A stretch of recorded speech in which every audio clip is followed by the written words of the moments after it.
Materia Ture, but before the member speaks, while it's not a matter of order for the House, I have had handed to me a pair of spectacles that someone has mislaid, so we can presume that someone is not looking too well and it can be remedied by retrieving them from the Speaker's desk. Materia Ture. Thank you, Mr Speaker. The Green Party is not supporting this legislation. We supported the legislation, the policing bill in 2008, which had this change, and the Minister of Police can cackle all she likes over there, but it's important to have a chance to describe and explain why we've decided that we will not be supporting this bill. We, at the time that the original piece of legislation went through in 2008, agreed unusually with New Zealand First on this issue, that this is about the separation of powers between those who make the law and those who enforce the law,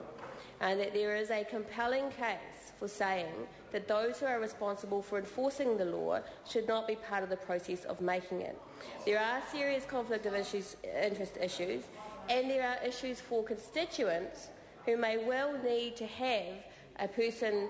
like a councillor representing them on a matter that deals with the law that councillor may or may have made, but who is also responsible for enforcing it. There are many areas in our law where we are clear around the separation of powers between those who make the law and those who enforce the law, and this seems like an appropriate time to make that similar distinction.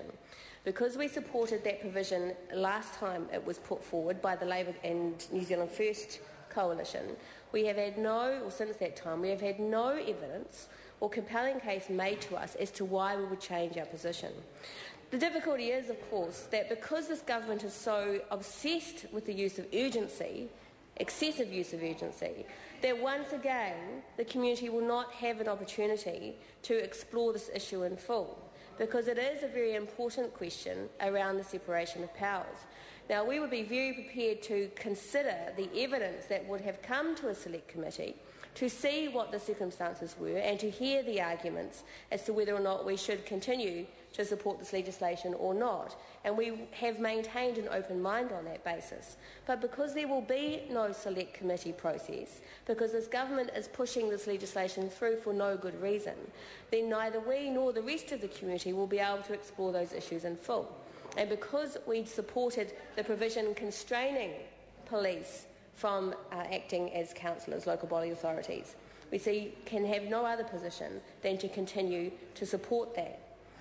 Again, it makes it very difficult when legislators such as ourselves and the community are unable to explore important constitutional questions like the separation of powers and whether those who make law who enforce the law should also be responsible for making it, are not able to have that conversation because of this government's misuse of urgency and failure to uphold the democratic right of our community to have a say. We will not be supporting this bill.